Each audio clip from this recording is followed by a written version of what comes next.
Mateus 5, 4.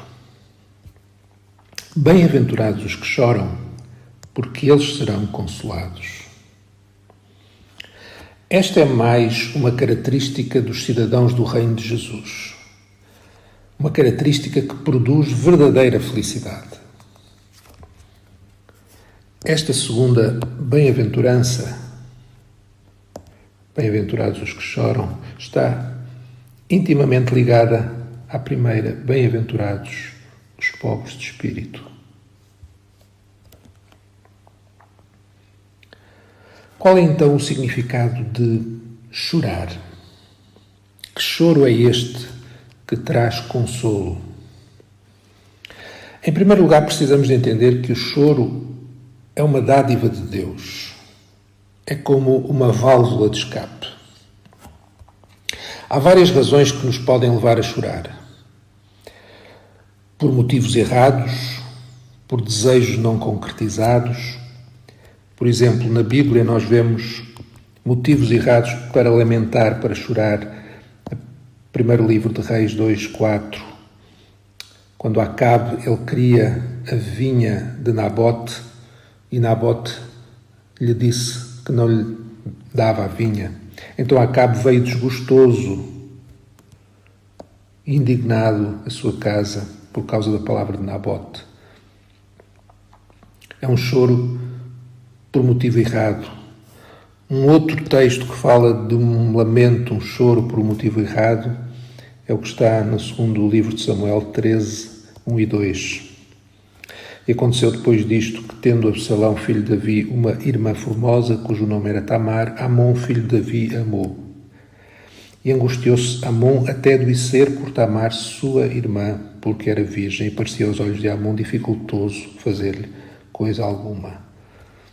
Angustiou-se Amon porque desejou a irmã de Absalão, algo que não era lícito. Geralmente choramos porque perdemos um familiar, por solidão, por rejeição, frustração, vazio, derrota, etc.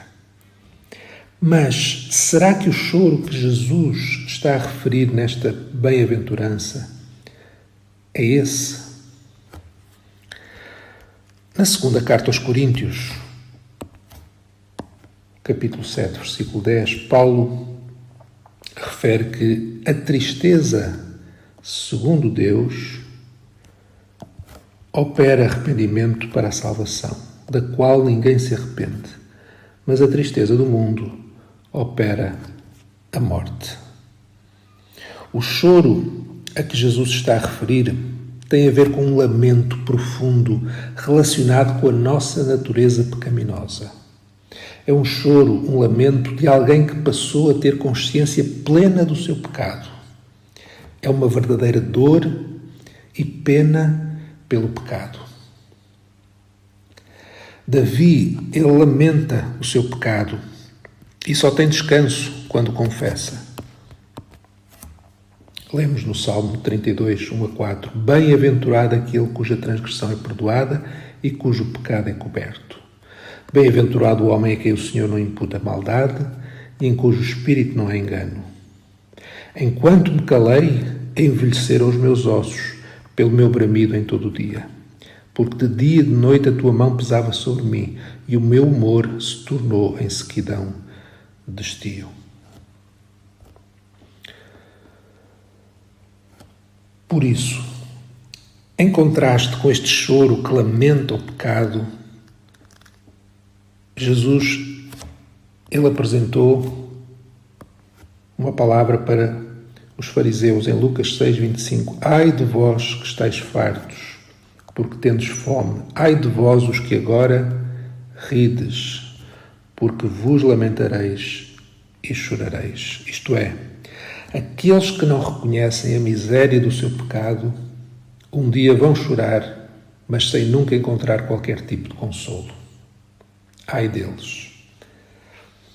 Quanto mais crescemos no conhecimento de Deus, mais sentimos o nosso pecado e, consequentemente, lamentamos e choramos. O pecado é como um grande território que só conhecemos uma parte, Mas à medida que vamos conhecendo-o, mais há para descobrir.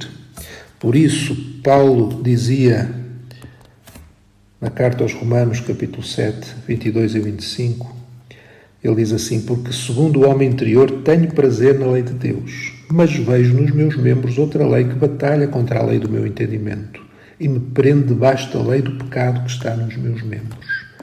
Miserável homem que eu sou! Quem me livrará do corpo desta morte? Dou graças a Deus por Jesus Cristo, nosso Senhor. Assim que eu mesmo com o entendimento sirvo à lei de Deus, mas com a carne à lei do pecado. Paulo tinha consciência da miséria, do pecado que havia dentro dele. E quanto mais ele avançava em conhecer o Senhor, mais ele sentia que era pecador. No final dos seus dias ele acaba a dizer: eu sou o principal de todos os pecadores. É quando entendemos a nossa bancarrota espiritual e a realidade do pecado que está em nós, é quando isso acontece que nós vamos responder. E podemos responder a esse entendimento de várias maneiras. Uma como os fariseus, negando-a e vivendo uma vida de engano, de fingimento. Outra, no outro extremo, é entrar em desespero como Judas e ser levado ao suicídio.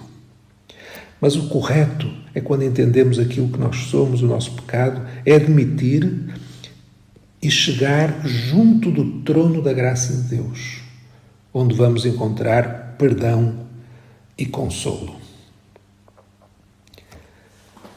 Jesus, como o bem-aventurado, o rei deste reino, será que ele também chorou neste sentido?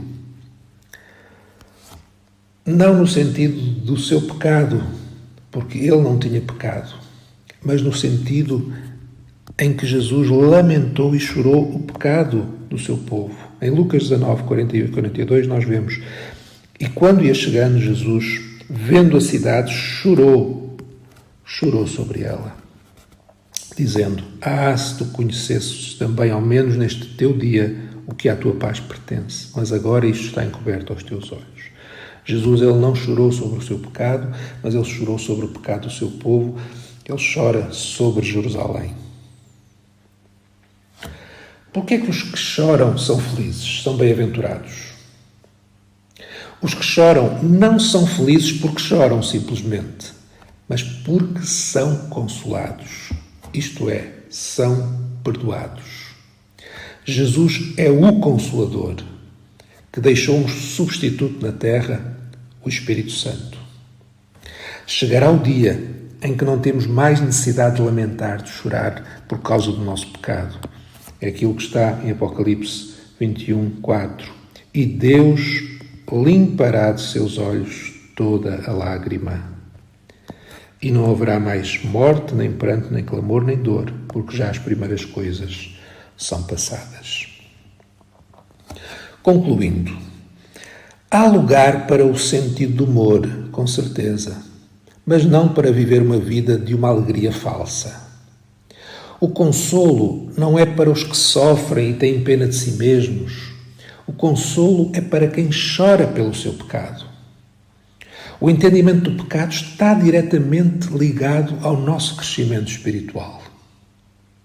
Podemos ter uma ideia do pecado apenas relacionada com pecados grosseiros. Achar que pecado é o que está relacionado com vícios, mentiras, agressões. Ou então entender o pecado no nível que Jesus o apresentou, que tem a ver com o nosso interior, isto é, tudo o que na nossa vida não é igual a Jesus é pecado. Uma atitude diferente da de Cristo para com outro ser humano é pecado. Uma atitude perante os bens materiais diferente da de Jesus é pecado. Um pensamento diferente do de Jesus é pecado. Quando entendemos que o propósito de Deus é transformar cada parte da nossa personalidade à imagem de Cristo, vamos ter que nos lamentar e chorar porque não somos como Ele. Quando temos o desejo de ser como Cristo, vamos ter que chorar e lamentar e pedir perdão a Deus e aos outros por todas as atitudes diferentes das de Cristo.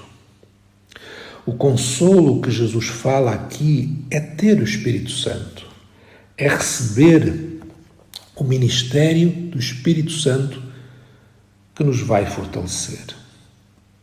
Só obtemos vitória sobre o pecado que lamentamos e choramos. O pecado que nós não lamentamos, que desculpamos, não lamentamos, nós não vamos ter vitória sobre ele. É por isso que, por vezes, não obtemos vitória sobre pensamentos impuros, porque não choramos sobre eles, não os lamentamos profundamente. O Espírito Santo não nos pode ajudar enquanto não lamentarmos os nossos erros e pecados. Esta atitude é o contrário do que está no mundo. Esta atitude do mundo revela-se muitas vezes em apenas ter um bom testemunho diante dos homens, algo exterior. Mas a atitude que Jesus fala do bem-aventurado, do cidadão deste reino, é aquele que lamenta o seu pecado, é perdoado, é consolado. Bem-aventurados os que choram, porque serão consolados.